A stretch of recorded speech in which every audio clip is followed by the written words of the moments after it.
जरी आपण म्हणत असो आपण आता नवीन पोरं आहे, नवीन ह्यानं करतोय, नवीन माहिती मिळते, पण आपली जे जुनी जाणती लोक आहेत घरची, ह्यांना सुद्धा बऱ्यापैकी माहीत असतं. आपण त्यांचा सुद्धा सल्ला घेणं गरजेचं आहे. तर यामध्ये महत्त्वाच्या स्थितीत जमीन कोणत्या प्रकारची असावी असं तुम्हाला वाटते, जेणेकरून ऊस उत्पादन आपल्याला चांगल्या प्रकारे मिळू शकतं? माझं पहिल्यापासून एकच हे की मी दुसऱ्याची कॉपी करण्यापेक्षा, म्हणजे समजा काय माझ्या शेजारी एखादा माझा भाव असेल, त्यानं 100 काढलं म्हणून मला त्याच्यापेक्षा जास्त निघालं पाहिजे असं करण्यापेक्षा मी किती काढले गेल्या वर्षी आणि मी त्याच्यापेक्षा जास्त कशी काढीन ह्याच्यावर मी भर देतो. नमस्कार मित्रांनो, ऋषिकेश शिंदे ब्लॉग या मराठी यूट्यूब चॅनलमध्ये तुम्हा सर्वांचं पुन्हा एकदा स्वागत आहे. आज आपण आहोत सातारा जिल्ह्यातील कोरेगाव तालुक्यातील भाकरवाडी या गावामध्ये आणि आज आपल्यासोबत आहेत ऊस उत्पादक शेतकरी केतन काळे. त्यांचा पूर्ण अनुभव आपण आज जाणून घेणार आहोत. कसं त्यांनी एक चांगलं उत्पादन घेतलं ऊस शेती करून ते आपण आज जाणून घेणार आहोत. तर चला आपण आता आजच्या या व्हिडिओला सुरुवात करूया. तर दादा नमस्कार. नमस्कार. तर मला सांगा तुमचं शिक्षण वगैरे किती झालं? माझं शिक्षण 12वी झालेलं आहे. बरं. आणि पहिल्यापासून शेतीची आवड होती, त्यामुळं शेतीकडे जवळ आलो. व्यवसाय पण करत होतो शेती करत करत, पण परत व्यवसायाला थोडी बगल दिली आणि पूर्ण वेळ शेतीत उतरलो. शेती कधीपासून तुम्ही करत आहात?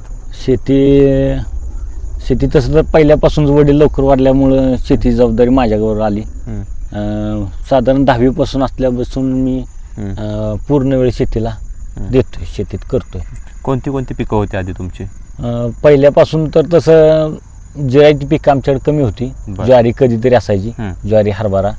पण पूर्ण बागायत जमीन आमची जशी झाली तसं आम्ही ऊसच लावतोय. ऊस आणि आले. मी जशी शेती करायला लागलो तसं ऊस आले हे दोनच प्रामुख्यानं पिकं घेतो. नंतर थोडे दिवस स्ट्रॉबेरी करत होतो, पण एक 3-4 वर्ष गेल्यानंतर परत स्ट्रॉबेरी बंद केली. आता सुद्धा पूर्ण वेळ ऊस आणि आलं दोनच पिकं करतो. ऊस शेती करतानाचा तुमचा अनुभव काय आला आतापर्यंत आलेला? ऊस शेतीचा अनुभव म्हणजे तुम्ही जर ऊसाला म्हणजे आता आपण कसं असतं, माणसं आलं लावतात, तर आलं लावलं त्या आल्याला माणसं किती जपतात. म्हणजे अक्षर रोज त्या आल्याकडे जाणे, रोज बघणे कुठं काय झालंय कुठं काय नाही झालं, वेळीच त्याला खतं टाकणे, वेळीच औषधं फवारणी, खताचं व्यवस्थापन वेळची वेळी बघणे. तसंच तुम्ही जर नियोजन ऊसाकडे पण जर दिलं तर ऊस काहीच कमी उत्पादन देत नाही. ऊस तुम्हाला जेवढं तुम्ही लक्ष द्या, जेवढं तुम्ही त्यात स्वतःला, माणसं काय करतात, ऊस हे ऊसाला म्हणजे गृहीत धरतात की त्या ऊसाला 2 खताचे डोस टाकले आणि पाणी पाजत राहिलं म्हणजे झालं. तर ते माझं असं मत आहे की तुम्ही तेवढंच जर ऊसाला पण दुसऱ्या अदर पिकासारखं लक्ष दिलं तर ऊस तुम्हाला 100+ नाही, तुम्हाला 150+ आता घेऊन जाणारे शेतकरी आहेत. तुम्ही आता बघताय 150+ उत्पादन काढणारे शेतकरी आहेत. तुम्ही किती वर्ष झालं करताय ऊस शेती? मी माझी 10वी झाली 2004 साली. तेव्हापासून मी पूर्ण वेळ शेती करतोय आणि तेव्हापासून मी ऊस पीक करतोय. मग ऊस पीक तुम्ही करत होता, कोणत्या चुका होत होत्या ज्या इतरांनी करू नये असं तुम्हाला वाटतं? सुरुवातीला काय होत होतं, सुरुवातीला एकतर आमच्याकडे ठिबक सिंचन नव्हतं. बरं. मग त्यामुळे काय व्हायचं, पाणी उन्हाळ्यात लय लांबायचं. म्हणजे एका प्लॉटचं होऊन दुसरा प्लॉटचं होऊन परत त्या पहिल्या प्लॉटला नंबर यायला 1 महिना जायचा. बरं. सगळ्यात पहिल्यांदा ती चूक होत होती की मग ते ऊस तिथं उन्हाळ्यात मार खायचा. मग सगळ्यात पहिल्यांदा आम्ही ड्रिपचा विचार केला. 2010 साली पहिल्यांदा मी ड्रिप केलं. बरं. आणि तिथनं मग ती पाण्याची समस्या मिटली. पाण्याची समस्या मिटल्यानंतर मग काय आलं तरी सुद्धा उत्पादन काही फारसं वाढना.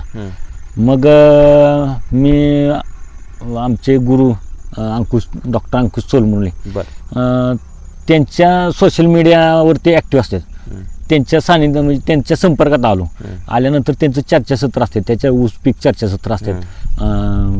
एक नोव्हेंबरमध्ये असते आणि एक मे मध्ये असते. तर त्या चर्चासत्राला जायला लागलो. मग मला कळायला लागलं की ह्याला जोड काय दिली पाहिजे. तर अजून आपलं काय काय चुकतं, तर आपली मशागत करायला चुकत होती, आपलं बियाणं निवड चुकत होती, आपलं सरीतलं अंतर चुकत होतं. मग ह्या गोष्टींवर परत लक्ष द्यायला लागलो. मग तिथून परत उत्पादन सुधारायला म्हणजे उत्पादन वाढायला सुरुवात झाली. मला पण हुरूप यायला लागला. हुरूप यायला लागल्यामुळे मग परत आणखीन प्रभावीपणे मग मी आणखीन लक्ष देऊन काम इन्व्हॉल्व्ह होऊन काम करायला लागलो. मग तुम्ही सांगा की इतर वेळेस तुम्ही ऊस शेती करत होता आणि गेल्या वर्षीची जी तुमची ऊस शेती होती, काय फरक होता आणि किती उत्पादन तुम्हाला मिळालेलं? उत्पादन आता मला लास्ट इयर 118 टनाचं उत्पादन मिळालं आडसाली ऊसामध्ये. आणि त्याच्या गेल्या वर्षी मला 111 टनाचं उत्पादन मिळालं होतं. खोडवा मला गेल्या वर्षी खोडवा माझा 80 टन गेलेला.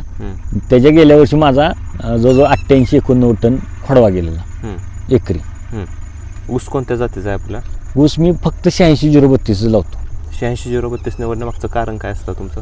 86-032 निवडण्यामागं म्हणजे आत्ता आपल्या भागामध्ये बरं, म्हणजे आपली जी परिस्थिती आहे तिथं 86-032च असं की बंप म्हणजे चांगलं उत्पादन देणारी जात आहे. आपल्याकडचे शेतकरी 265 पण निवडतात.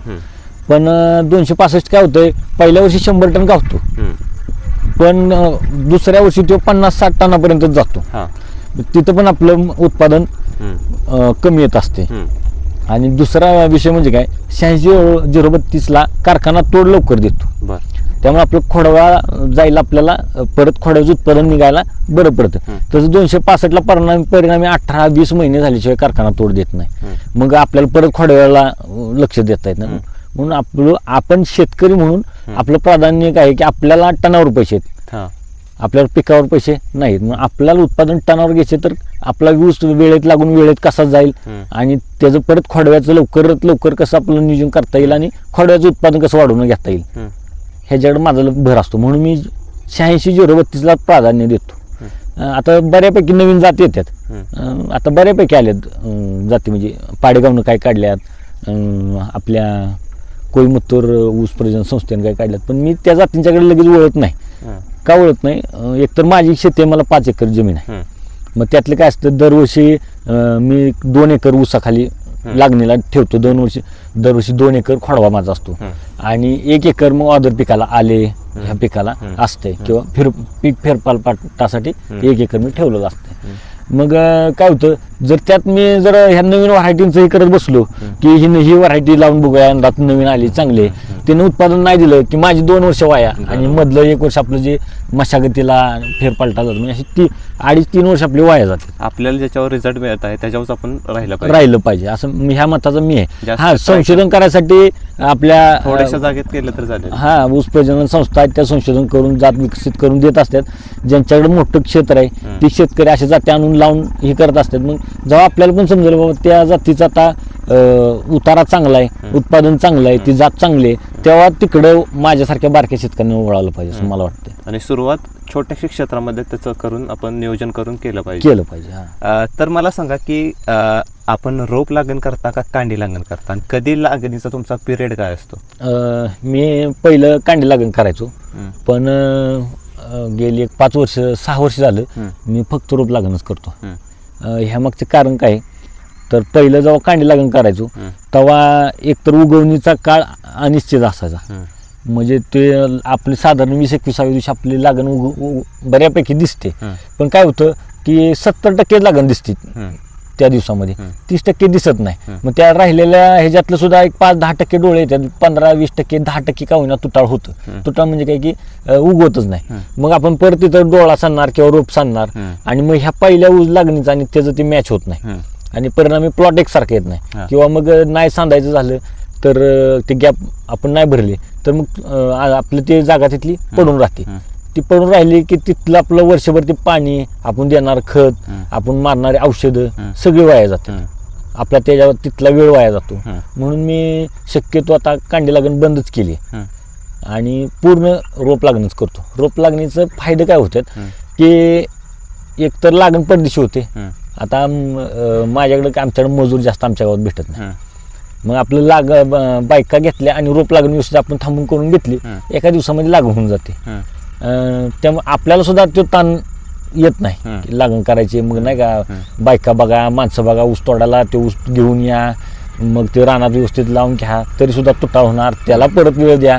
त्यापेक्षा रोप लागण केली की रोप लागणीला आपण आळवणे वगैरे दिल्या, खतं वगैरे व्यवस्थित दिली लगेच की ते आपलं चालू होते, काय अडचण नाही. रोप लागण करता रोपांची निवड तुम्ही कशा प्रकारे करता? आता मी रोप फक्त गन्ना मास्टर नर्सरीतूनच घेतो. ह्याच्यामागचं कारण आहे ते दर्जेदार रोपं देतात. मी बाहेरनं इथनं पण रोपं घेतलेली आहेत, बऱ्याच नर्सरीवरून घेतलेले आहेत, पण प्रत्येकाचे अनुभव वेगवेगळे आहेत. मला रोपं तीच म्हणजे आवडायला लागणं म्हणण्यापेक्षा काय तर रोपं चांगली येते ती, दर्जेदार येते ती. लागून निघस्तोवर आपण काळजी घेतली की ते रोपं सेकंड स्टेजच्या ऊसापासून आपल्याला तयार करून देते. त्यामुळं आपल्याकडं गवताळ वाढ न येणे, ऊसाची वाढ चांगली आहे, म्हणजे वाढ फास्ट होते किंवा उत्पादन सुद्धा त्याच्यामुळं 10-20% वाढून मिळते. म्हणजे कशामुळे मी तुम्हाला मगाशी पण बोललो बघा की आपली बियाणे निवड चुकत होती. मग काय होत होतं, आपण समजा आता तुम्ही कधी पाडेगावरून आणला ऊस, परत तुम्ही कोणाला तरी दिला, त्यानं कोणाला तरी दिला, मग मी त्याकडून आणून लावला. ह्यामुळे मग काय व्हायचं, आपल्यात गवताळ यायचं, बाकीचे रोग यायचे किंवा ऊस एकसारखा यायचा नाही. मग त्यापेक्षा ह्या नर्सरीतनं आणल्यापासून मला उत्पादन एकसारखं म्हणजे दरवर्षी चांगलं मिळते आणि उत्पादनात वाढ पण होते. म्हणून मी त्याच नर्सरीतून आता प्राधान्य म्हणजे तिथूनच आणतोय, शक्यतो तिथूनच आणतोय. योग्य निवड रोपांची किती महत्वाचं आहे? योग्य निवड खरंच महत्वाची आहे, कारण उत्पादनात तुम्ही 10 ते 20% तिथंच प्लस होता. तुम्ही कधी येऊन बघा, आपण एखादं पीक लावलं आणि ते उगवून चांगलं आलं जोमानं की त्याचा पुढचा काळ आपल्याला पण हुरूप येतो आणि आपण पण त्याकडे लक्ष द्यायला सुरुवात करतो आणि पीक पण जोमदार येतं. तीच जर तुमचं बियाणं जर निवड जर चुकली किंवा योग्य निवडणं, तुम्ही योग्य बियाणं चांगल्या दर्जेदार बियाणं नाही निवडलं तर मग ते उगवताना चांगलं उगवत नाही, उगवलं नाही किंवा चांगलं लागून नाही निघालं, मग तुमचा वेळ त्याला वाढवण्यापेक्षा ते बाकी त्याचं कुठं रोप गेलंय ते सांधा, परत त्याला डबल आळवणी द्या, ह्याच्यात वेळ जातो आणि वेळ जाऊन पण आपलं ते परत नियोजन मागं पडायला लागतं. आणि ऊसात शेतीमध्ये पहिला जो काळ आहे साधारण 100 दिवसाचा, तो खरंच महत्वाचा आहे. महत्वाचा म्हणजे तुम्ही जेवढं लक्ष द्याल त्या 100-150 दिवसामध्ये तेवढं ऊस तुमचा उत्पादन चांगलं देतो. आणि आपल्याकडे लोक काय करतात, लावून त्याला महिना-2 महिने काय बघतच नाही. साधारणतः एकरी तुम्हाला किती रुपये लागतात? एकरी आता ह्यो जो आपला प्लॉट आहे ह्यो 6 फुटावरचा प्लॉट आहे, तर ह्याला एकरी साधारण 6,000 रुपये लागतात. सरीतील अंतर 6 फूट आहे. हां, 2 सरीतील अंतर 6 फूट आहे आणि 2 रोपातील अंतर 1.5 फूट आहे ह्याच्यामध्ये. आणि मी ह्याच्या अगोदर 5 फुटाची सरी करायचो, त्याला सुद्धा 2 रोपातील अंतर 1.5 फूट असायचं आणि 2 सरीतील अंतर 5 फूट असायचं. कारण काय तुमचं एवढं तुम्ही सरीतील अंतर वाढवण्याचं? सरीतील अंतर वाढवण्याचं मागचं कारण म्हणजे आत्तापर्यंत मी जेवढी खतं द्यायचो, पाणी द्यायचो, तेवढंच उलट परिणाम ह्याला मला कमी द्यायला लागते. सऱ्यांची संख्या कमी झाल्यामुळं जेवढं मी खत टाकतो ते लिमिटेड जागी हे होतं, त्यामुळे ऊसाला उत्पादनाला पण फरक पडतोय. सगळ्यात महत्त्वाचा विषय काय की सरीतलं अंतर वाढल्यामुळं 2 ऊसातले अंतर वाढते, त्यामुळे प्रकाश संश्लेषण चांगलं होते आणि त्याच्यामुळं किंवा पाणी कमी द्यायला लागतंय मला. आता मी काय केलं, ही 6 फुटाची सरी आहे, ह्याच्यात काय केलेलं आहे, माझी जी ड्रीप आहे ती ऊसाच्या बुडक्यातच आहे, दोन्ही बाजून आहे. ऊसाच्या बुडक्याच्या दोन्ही बाजून ड्रीप आहे माझं, फक्त आणि फक्त ड्रीपवरच आहे. मी एकच फक्त सोड पाणी दिलं ह्या प्लॉटला. आणि दुसरे पण माझं जे 5 फुटावले ऊस आहेत, खोडवा आहे, त्याला सुद्धा मी ड्रीप जे आहे ती जास्तीत जास्त दिवस बुडक्यापाशी ठेवायचा प्रयत्न करतो. म्हणून मग माझ्याकडे पाण्याची पण मला म्हणजे काय, आमची विहीर उन्हाळ्यात 1 तास चालते, मग मला सगळा ऊस जागवायचा असतो, ऊस आहे आलाय जागवायचा असतो. मग सऱ्या कमी झाल्यामुळे मला काय आलं की ती पाणी सुद्धा तिथं बचत झाली मला, त्यामुळं माझं 1 एकर 2 एकर जास्त भिजायला लागलं, ते सुद्धा मला फायदा झाला. आणि एक तर सरीतलं अंतर वाढवल्यामुळं उत्पादन वाढतंय. ही मला आमच्या गुरूंनी मला जेव्हा गेलो, मी त्यांचं ऐकलं, त्यांचं बघितलं डॉक्टरांचं, तेव्हा मला लक्षात आलं की खरंच आपण सरी वाढवली. मी सुद्धा 3-3.5 फुटाची सरी टाकत होतो. पहिल्यांदा जेव्हा मी तिकडे गेलो पीक 4-4-17ला, तिथनं आल्यानंतर मी 5 फुटाची सरी टाकली पहिल्यांदा. तर आमच्या घरचे रानातले, आमची आई जाऊन आली रानातनं, आई मला म्हणली, अरे एवढी सरी मोठी कशाला सोडली, काय करणार एवढ्या मोठ्या सरीचं? तर मी म्हटलं असू दे, आपण 1 वर्ष आपण प्रयत्न ट्राय करू. मग त्यांनी आई म्हणले ठीक आहे चला, मी व्यवस्थित करतच होतो शेती, त्यामुळं त्यांनी करा म्हणली. मग त्या वर्षी चांगलं उत्पादन निघालं मला. 30 गुंठ क्षेत्र होतं माझं ते, म्हणजे मी पण ट्राय घेताना जास्त क्षेत्रावर घेतले नाही. पहिल्या वर्षी एकदम मी 3 फुटावर 5 फुटावर गेलेलो. पण त्या वर्षी त्या 30 गुंठ्यामध्ये मला 72 टन उत्पादन निघालं. तिथपासून मग घरच्यांनी कधीच म्हणलं नाही की आता 5 फुटाची का टाकतोय, आता 6 फुटाची का टाकतोय. घरचे म्हणतात हा उत्पादन निघतंय ना, ते काहीच म्हणत नाहीत. आता तुम्ही म्हणताय 6 फुटाची, आणि तुम्ही मगाशी माझ्या चर्चेत जसं तुम्ही म्हटला की अजून तुम्ही वाढवण्याचा प्रयत्न हा, करणार मी सरीचं अंतर. पुढल्या वर्षी आता मी 7 फुटाची सरी टाकणार आहे. म्हणजे हे आता काय यंदा पण माझी लागण झाली, पण यंदा ती लागण जी आहे ना माझी ती वाट्याच्या रानात आहे. त्यामुळं म्हणजे काय होतं, मग वाटेकरी काय म्हणणार नाहीत, पण तिथं त्यांच्या ह्याला ही नको, ते म्हणणार कमी साऱ्या झाल्या वगैरे. त्यांना उत्तर देण्यापेक्षा त्यांचं आहे हे रेग्युलर मी 5 फुटांनी सरीने केले. पण पुढल्या वर्षी माझं घरचं क्षेत्र लागण होती 2 एकर, तर त्या 2 एकरामध्ये मी 7 फुटाची सरीनं लावणार आहे. बरं, तुम्ही म्हटलं की रोप लागण तुमची असते, तर रोप लागण करताना कोणत्या कोणत्या चुका होतात?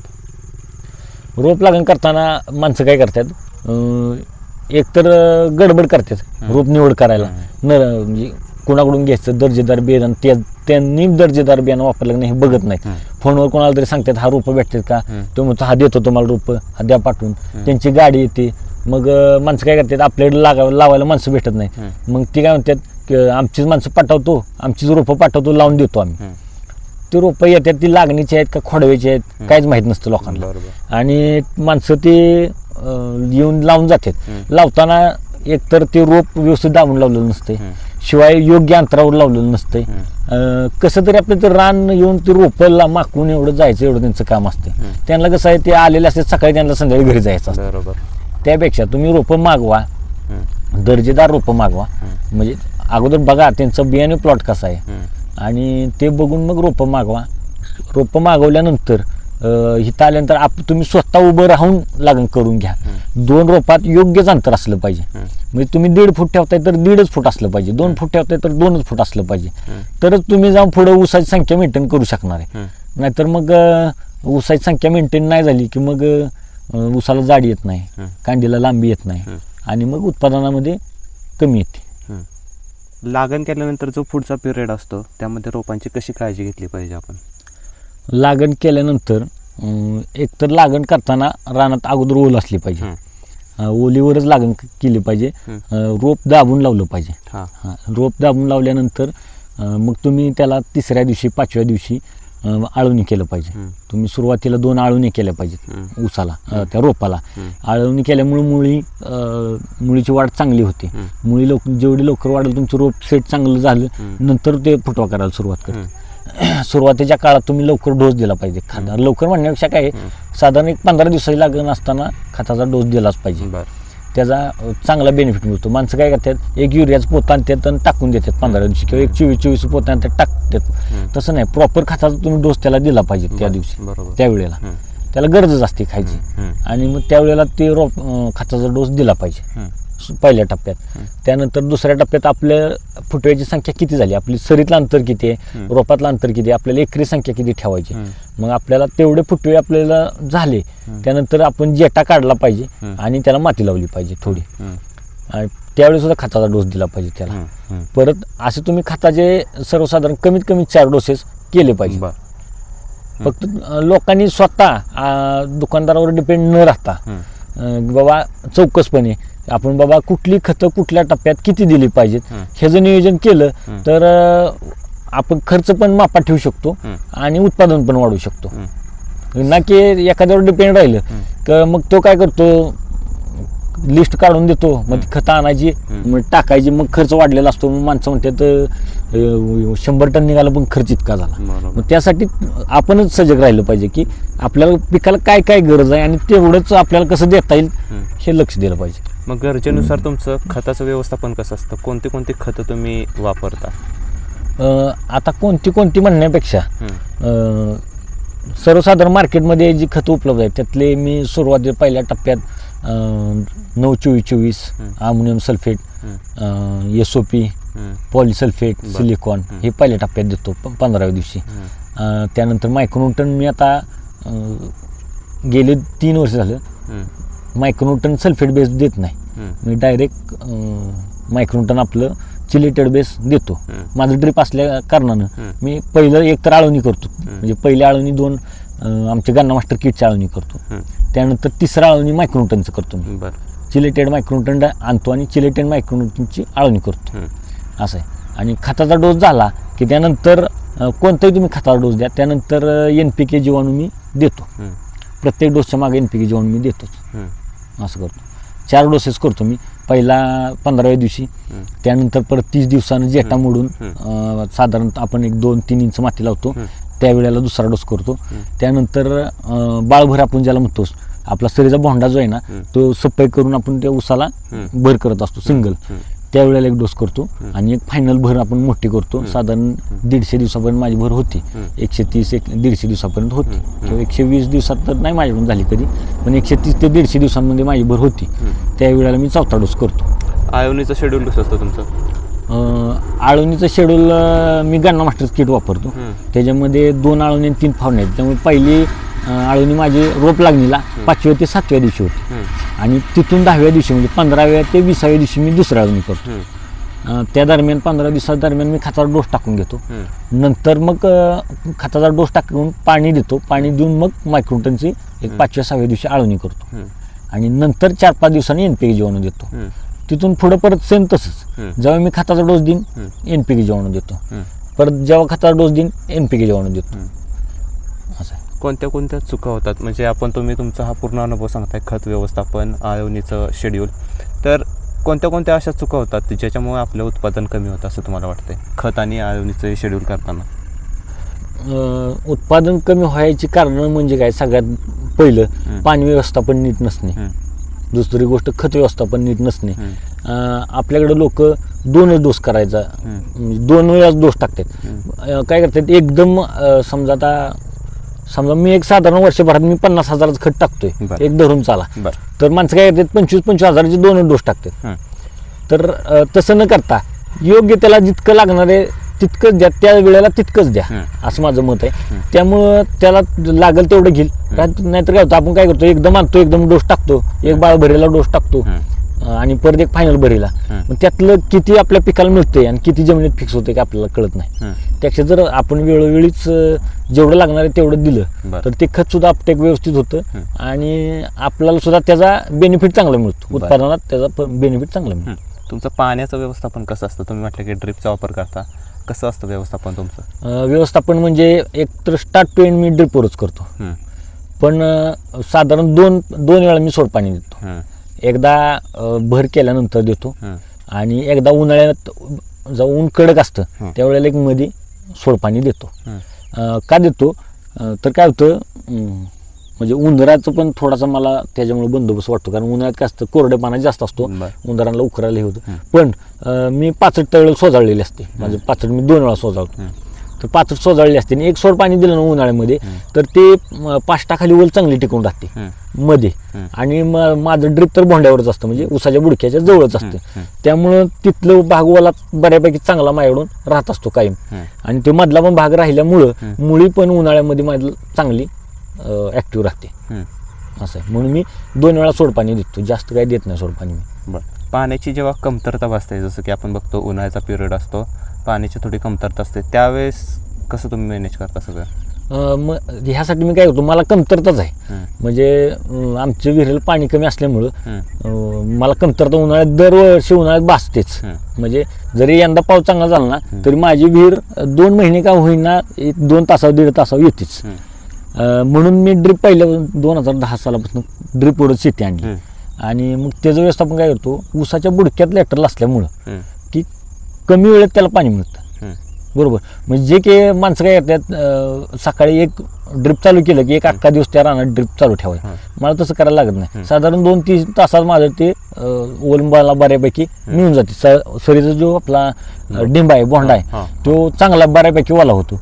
त्यामुळे मग ते रान बंद करून पुढच्या रानाला मला देता येतं. त्यामुळं म्हणजे काय म्हणतो आपण, प्रत्येक प्लॉटला वेळोवेळी लवकर नंबर येतो. तुम्ही मला म्हटलं की तुम्ही 65 सोजाळता, मग ते सोजाळी पाहिजे का? त्याच्याबद्दल तुमचं मत काय? 65 सोजाळी पाहिजे, 65 काढली पाहिजे. 65 काढून बुड का स्वच्छ केला पाहिजे. आता हे जो मागचा प्लॉट आहे ह्यो आपण एक वेळच सोजाळला आहे, एक वेळच ह्याचा पाला काढलेला आहे. फक्त ह्याचं काय झाला विषय की ऊस लवकर वाढला आणि लवकर पडला. परत दुसरी वेळ बायका ऊस वाढल्यामुळे बायका म्हणल्या इतक्या मोठ्या ऊसात आम्ही काही जाणार नाही म्हणून दुसरी वेळ काढत राहिलं. नंतर ह्याचा बुडपाला सगळा काढलेला आहे. त्याच्यामुळे कसा फरक पडतो उत्पादनाला? चांगला फरक पडतो. एकतर काय होतं, हवा खेळती राहते त्यामुळे वॉटरशूट चांगले निघतात आणि हवा खेळती राहिल्यामुळं वापसावर रान चांगलं येतं. वापशावाला आल्यामुळं उत्पादनाला चांगला फरक पडतो. जमीन कशा प्रकारची आपली? आमची जमीन काळी आणि चुनखडच आहे. काळी आणि चुनखड. आपण एवढी सगळी चर्चा केली, पण सुरुवातीचं महत्त्वाचं नियोजन असतं ते आपण अजून जाणून घेतलं नाही. तुमची पूर्व मशागत कशा प्रकारे असते? आता पूर्व मशागत कशी असते म्हणण्यापेक्षा काय, मी एकतर काय करतो, लागण आणि खोडवा काढल्यानंतर त्या रानाला मी पीक फेरपालट करतोच. की म्हणजे काय करतो, कधी ताक करतो. ताक कधी करतो, समजा मला एखाद्या वर्षी आपल्याला पैशाची आपल्याला अडचण असते, मग त्यावेळी आपलं ऊस लावायचा असतो, मग किमान मध्ये ताक तरी घेतो. ताक घेऊन त्याला हे करू, परत आपण ताक गाडून एकदा नांगरणे असेल, आपण मी एकदाच नांगरतो, 2 वेळा काय मी नांगरत नाही, एकदाच नांगरतो. त्याला फनपाळी नांगरल्यानंतर रोटावेटर, नंतर फनपाळी, नंतर सरी, त्याला रोटावेटर मारून परत ती सरी फायनल करतो. आणि खत व्यवस्थापन, पूर्व खत व्यवस्थापन काय काय असतं? शेणखत मी टाकतो, फक्त की दरवर्षी म्हणजे लागण खोडव्याला झाला की ताक जर केला तर मला शेणखत मी टाकत नाही. का टाकत नाही तर आपलं घरची माझ्याकडे गुरं नाहीत, होती त्यावेळेला टाकत होतो. आता मी गुरं आमची घरची गुरं बंद करून जवळ 5-6 वर्ष झाली, त्यामुळं आता घरचं शेणखत नाही. बाहेरनं घ्यायचं म्हटलं तर 6,000 रुपयाला ट्रॉली, ती भरून रानात आणायला 1,000, 7,000 रुपये. घरचा ट्रॅक्टर नसला तर ते जे 1,000, 8,000, मग ते परिणामी आपल्याला बजेटमध्ये बसत नाही. मग ज्या वेळेला आलं लावायचे ना त्यावेळी मी त्या रानाला शेणखत देतो अगोदर, पण ती कुजवून देतो.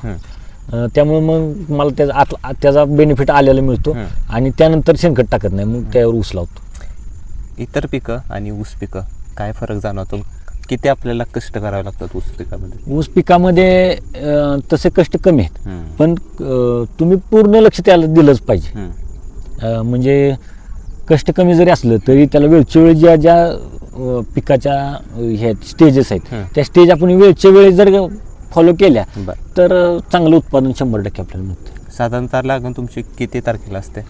मी शक्यतो जून महिन्याच्या सुरुवातीलाच लागण करतो. जून महिन्याच्या सुरुवातीलाच लागण करतो. आता ही जर आपण बघतोय तर ही कधीची लागण आहे? ही आलं काढल्यानंतरची लागण आहे. ही आपली 10 का 12 ऑगस्टची लागण आहे गेल्या वर्षीची. 10 ते 12 ऑगस्ट. माझ्या कन्फर्म लक्षात नाही, पण 10 ऑगस्टला रोपं आलेली. 1 ते 2 दिवस मी लागण केली, म्हणजे 12 ऑगस्टची लागण असणार आहे. आता किती महिने झाले? आता बघा की ऑगस्ट, सप्टेंबर, ऑक्टोबर, नोव्हेंबर, 11 महिने. जुलै, ऑगस्ट, सप्टेंबर, ऑक्टोबर, आता 12 महिने झाले की 12-13 महिने चालू आहे माझ्या मते. किती कांड्या गेला आता? आता जवळजवळ 35+ आहे, 38-39 कांडे आहेत कुठं कुठं. किती जाऊ शकतो अजून? किती पिरियड आहे जाण्यासाठी? नाही, आता तुटणारच आहे ऊस माझा. साधारण कारखान्यात आपले चालू होणारच आहेत. मग साधारण चालू झाल्यानंतर 15 दिवसात तुटेल. रस्त्याकडे असल्यामुळे काय अडचण नाही. मी पहिल्या टप्प्यातच तोडून घ्यायला प्राधान्य देतो. त्यामुळे खोडव्याला आपल्याला दिवस चांगले गावतात आणि खोडव्याचं सुद्धा उत्पादन गावतं. उत्पादन तुम्हाला किती टार्गेट आहे मग? आता किती मिळू शकतं यामध्ये तुम्ही? मी असं म्हणजे माझं पहिल्यापासून एकच हे की मी दुसऱ्याची कॉपी करण्यापेक्षा, म्हणजे समजा काय माझ्या शेजारी एखादा माझा भाव असेल, त्यानं 100 काढलं म्हणून मला त्याच्यापेक्षा जास्त निघालं पाहिजे असं करण्यापेक्षा मी किती काढले गेल्या वर्षी आणि मी त्याच्यापेक्षा जास्त कशी काढीन ह्याच्यावर मी भर देतो. मग माझा गेल्या वर्षी 118 टन निघाला तर मी कसा 118च्या पुढे जाईन ह्याच्यासाठी मी प्रयत्न करतो. आता आपण तो अनुभव जाणून घेऊया की 118 टन जेव्हा तुमचा केलेला तो अनुभव काय होता तुमचा? अनुभव त्या वर्षीचं सगळं नियोजन कसं केलेलं आणि तो अनुभव जेव्हा मिळाला त्यावेळेस काय आनंद होता? मी साधारण पहिल्यांदा जेव्हा मी 100 पर्यंत गेलो पहिल्या वर्षी, म्हणजे ह्या गोष्टीला आता 5-6 वर्ष झाली. पहिल्या वर्षी जेव्हा मी 100 पर्यंत गेलो त्यावेळेला म्हणजे एक मानसिक आनंद मिळाला आणि ऊर्जा मिळते की आपण काहीतरी करतोय ते सक्सेस मिळतोय, मग अजून काम केलं पाहिजे, मग अजून केलं पाहिजे. मग अशाप्रमाणे ही हुरूप यायला लागला आणि मग आणखीन काय केलं पाहिजे, आणखीन काय केलं पाहिजे. आणि काय मग समजा काय अडचण आली, डॉक्टरांना फोन केला असंच आहे किंवा मेसेज जरी टाकला, डॉक्टर लगेच सांगतात की तुम्ही असं हे तरी असं करा. मग आणि त्यांना मी कायमच फॉलो करत असतो. त्यामुळं बऱ्यापैकी लक्षात येत राहतं की आता ह्या स्टेजला त्यांनी हे केलं, मग आपण हे केलं पाहिजे. आणि काय म्हणजे मी काय करत असतो की मी किती काढले गेल्या वर्षी, कारण हे बघा आता तुमच्याकडे समजा तुमची शेती आहे तर तुमची भौगोलिक परिस्थिती वेगळी आहे, तुमच्याकडे पाण्याची उपलब्धता वेगळी आहे, तुमच्याकडं भांडवलाची उपलब्धता वेगळी आहे, सगळं वेगळं आहे. मग तुम्ही 118 काढले म्हणून किंवा तुम्ही 100 काढले म्हणून मी तेच करण्यापेक्षा मी माझ्या रानात किती काढले, समजा मी 118 काढले तर त्याच्यापेक्षा जास्त कसं मी काढलं पाहिजे ह्याला लक्ष दिलं पाहिजे असं मला वाटतं, मी तेच करतो. मग त्यावेळेस इतरांचा बघण्याचा दृष्टिकोन कशा प्रकारे झाला तुमच्याकडे? बऱ्यापैकी म्हणजे पहिले माझे आमच्या आसपासचे सगळे असतील ना, तर जसं मी सुधारायला लागलो तसं मग सगळे म्हणाले ऊस चांगला आहे किंवा चांगलं पीक आलंय.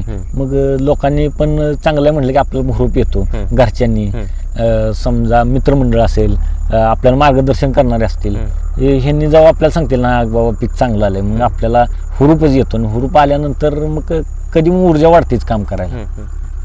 इतरांना तुम्ही मग काय सल्ला द्याल या ऊस शेतीबाबत? असं उत्पादन काढण्यासाठी त्यांनी काय केलं पाहिजे? उत्पादन काढण्यासाठी सगळ्यात पहिले जमिनीवर लक्ष दिलं पाहिजे. मी माझ्या जमिनीत 2008-9 सालापासून पाचट पेटवतच नाही.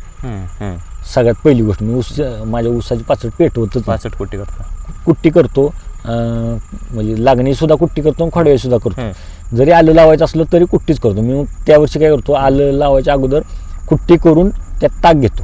मग ते कुट्टी कुजून जाते, टाक घेऊन मग परत आपण ते आल्याचं नियोजन करतो, असं करतो. किंवा जर ते नाही शक्य झालं अपवादात मग मी एक वर्ष मला पाचट ऊस पेटवायला लागला, तोडासाठी ऊस जात नव्हतं. त्या वर्षी तेवढं मग ती पाचट पेटली. पण शक्यतो मी 2008 सालापासून 99% पाचट पेटवलेलीच नाही. म्हणून सगळ्यात पहिल्यांदा जमिनीवर लक्ष दिलं पाहिजे आपल्या. दुसरं की पाणी व्यवस्थापन व्यवस्थित केलं पाहिजे. आणि ज्या ऊसाच्या स्टेजेस आहेत पहिल्या 150 दिवसातल्या, त्यात तुम्ही त्या लक्षपूर्वक केल्या पाहिजे. म्हणजे ऊसाला आळवणी असेल, फवारणी असेल, तुमची बाळभरणी असेल, योग्य फुटव्यांची संख्या ठेवणे असेल, पाला वेळचवेळी काढणे असेल, ड्रीप तुमच्याकडे तुम्ही पाणी कसं मुळांच्या सानिध्यात जवळ देता येईल. समजा तुम्ही परत ड्रीपनं खतं दिली तर ती सुद्धा फायदेशीर ठरतात. मी माझं ड्रिपचं शेड्यूल सुद्धा मी बऱ्यापैकी आता ह्या ऊसाला जून महिन्यापर्यंत ड्रिपचं शेड्यूल मी दिलेलं, त्यानंतर काही दिलेलं नाही. साधारणतः तुम्हाला पूर्ण लागणीला पूर्ण खर्च किती होतो? लागणीपासून ते शेवटपर्यंत, तोडीपर्यंत? लागणीपासून ते तोडीपर्यंत साधारण मला 65,000 ते 70,000 आत्ताचे जे मार्केटला आपल्या खतांचा दर आहे, खतांचा, मजुरीचा, ह्याचा सगळ्याचा ताळमेळ करून मला 65,000 ते 70,000 खर्च जातो. काय होतं, कधी कधी मी स्वतः खतं टाकतो, मी फवारण्या स्वतः करतो, कधी कधी मला जमत नाही, त्यावेळेस मग मजूर लावावं लागतो, ते पैसे त्यात ॲड होतात. किंवा ऊस आपण भरला जो पॉवर टिलर असेल, आता बाकीचा माझा मोठा ट्रॅक्टर स्वतःचा माझा घरचा असल्यामुळे तो खर्च वाचतो. असं ताळमेळ घालून 65,000-70,000 खर्च जातो. साधारणतः दर किती मिळतो आपल्याला आता गेल्या वर्षी आपल्याला 3100 रुपये दर मिळाला. 3100 रुपये दर मिळाला. त्यानुसार तुम्हाला उत्पन्न किती मिळालं असेल अंदाजे? 3.5 लाख रुपये आपल्याला त्यातून 3.5 लाख गेल्या वर्षी उत्पादन मिळालं. खर्च किती गेला त्यातला? निव्वळ नफा किती राहिला? निव्वळ नफा गेल्या वर्षी काहीतरी माझा 69,000 रुपये खर्च झालेला एकरी. आणि निव्वळ नफा मग बागे 3,50,000 70,000 जरी गेले तरी आपल्याला 2,80,000 रुपये राहिले. मग इतर पिकातून एवढं मिळू शकतात? कारण आपल्याला या ऊस शेतीमध्ये इतर पिकातून काय होतं, ह्याच्यापेक्षा जास्त पण मिळू शकतात, मिळवणारे लोक आहेत. पण ते जे म्हणजे काय अनिश्चित आहे ना. ऊसाचं कसं आपल्याला माहिती आहे, आपण ऊसाला 1 रुपया लावला तर आपल्याला 1.5 रुपये मिळणार आहे. फिक्स आपल्याला माहित असतं आपल्याला उत्पादन मिळणार आहे. पाऊस किती पण झाला तर काय टेन्शन नसतं. किती पाऊस हो जास्त हो, एखादा अपवादात म्हणजे वर्ष जातं की जास्त पाऊस झाला, ऊसाला थोडासा फरक पडला, जास्तच कडक उन्हाळा पडला, थोडासा फरक पडला, तरी सुद्धा आपण सर्वसाधारण जरी गेलो 90, 80, 90, 100 जरी काढलं, 80, 90 म्हणजे 100 नाही निघालं, 80, 90 जरी निघालं तरी आपल्याला बऱ्यापैकी तुम्ही जो खर्च करणार आहे 60-70,000 जरी खर्च केला ना, आपल्याला 80 टन जरी उत्पादन निघालं तरी आपल्याला 2.5 लाख प्लस आपल्याला मिळतात. जरी 70,000 त्यातनं वजा केले तरी सुद्धा आपल्याला डबल पैसे मिळतात त्याच्यापेक्षा. म्हणजे जे आपण भांडवल लावणार आहे त्याच्यापेक्षा डबल आपल्याला पैसे मिळतात. तर त्यामुळे ऊस काळजीपूर्वक त्याला लक्ष देऊन कधीही केलेला फायद्याचाच आहे. आणि माझं एक मत आहे, तुम्ही बघा प्रत्येक माणसाकडून काही ना काही शिकायला मिळतं. आपण जरी आपण म्हणत असो आपण आता नवीन पोर आहे, नवीन ह्यानं करतोय, नवीन माहिती मिळते, पण आपली जे जुनी जाणती लोक आहेत घरची, ह्यांना सुद्धा बऱ्यापैकी माहिती असतं. आपण त्यांचा सुद्धा सल्ला घेणं गरजेचं आहे. आपली जोड नवीन तंत्रज्ञानाची त्याला देऊन नवीन केलं तरी चालेल, पण बेस जो आहे तेच आपल्याला सांगू शकतात असं माझं म्हणणं आहे. आणि म्हणून मार्गदर्शक नेहमी चांगलाच पाहिजे.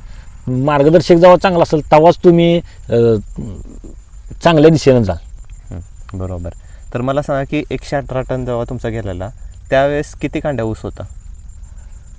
त्यावेळेस माझा जवळजवळ 40 कांड्यावर ऊस होता. 40 कांड्यावर. 40 कांड्यावर. मग जे ऊस तोडी कामगार होते त्यांचा काय अनुभव होता त्याबद्दल? ऊसतोडी कामगार ते तर म्हणत होते चांगला ऊस निघाला. म्हणजे आम्ही त्या वर्षी जेवढे प्लॉट तोडलेले त्यांनी आमच्या गावात, त्या 2-3 प्लॉटमध्ये एक माझा प्लॉट चांगला होता. तर यामध्ये महत्त्वाच्या स्थितीत जमीन कोणत्या प्रकारची असावी असं तुम्हाला वाटते, जेणेकरून ऊस उत्पादन आपल्याला चांगल्या प्रकारे मिळू शकतं? आता जमीन नाही का नाही, जमीन आपण काय बदलू शकत नाही आपल्याकडे जी आहे ती. माझं मत असं आहे की त्याच जमिनीला आपण कशी चांगली बनवू शकू, त्याप्रमाणे त्यात उत्पादन घेतलं पाहिजे. आता समजा मी म्हणलो आपल्याला काळी जमीन पाहिजे, तर सगळ्यांच्याकडे काळी जमीन नसते. मला सुद्धा माळा रान आहे, माझं सुद्धा माळा क्षेत्र आहे. मग आता ते पर्याय नाही, तिथं आहे त्या रानात तर केलंच पाहिजे. पण कसं त्या रानात आपण सेंद्रिय कर्ब वाढू शकू, जमिनीची गुणवत्ता टिकून ठेवून मग उत्पादन घेऊ शकू, ह्याच्यावर लक्ष दिलं पाहिजे. आता तुमचं इथून पुढचा प्रयत्न कसा असणार आहे? तुम्ही कोणते असे बदल करणार आहात जेणेकरून तुम्हाला अजून चांगल्या प्रकारचे उत्पादन मिळू शकतं? आता अजून बदल म्हणलं तर मी माझ्याकडून आता समजा गेल्या वर्षी ह्यात काय थोड्या चुका झाल्या माझ्याकडून.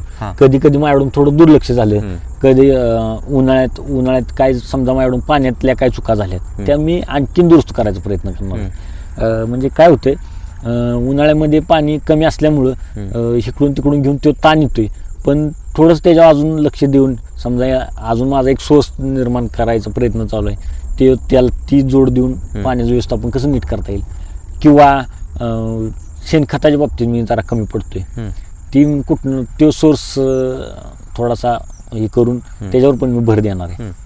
म्हणजे ह्या 2 वर्षात मी म्हणजे जे 3-4 वर्षात एकदा देतोय शेणखत, ते आता मला असं वाटतं की मी दर 2 पिकांनंतर शेणखत द्यायला पाहिजे, थोडं का होईना द्यायला पाहिजे असं मला वाटायला लागले. मी ते एक बदल करणार आहे की लागण खोडवा झाला की आपण समजा पीक फेरपालटासाठी जरी ताक केला तरी सुद्धा शेणखत 2 ट्रॉल्या 3 ट्रॉल्या का होईना थोडंसं टाकायचा मी प्रयत्न करणार आहे. तर मित्रांनो, आपण पूर्ण अनुभव त्यांचा ऐकला. त्यांनी कसं त्यांना उत्पादन चांगल्या प्रकारे मिळालं, 118 टन उत्पादन मिळालं, त्यांचा पूर्ण अनुभव आपण ऐकला.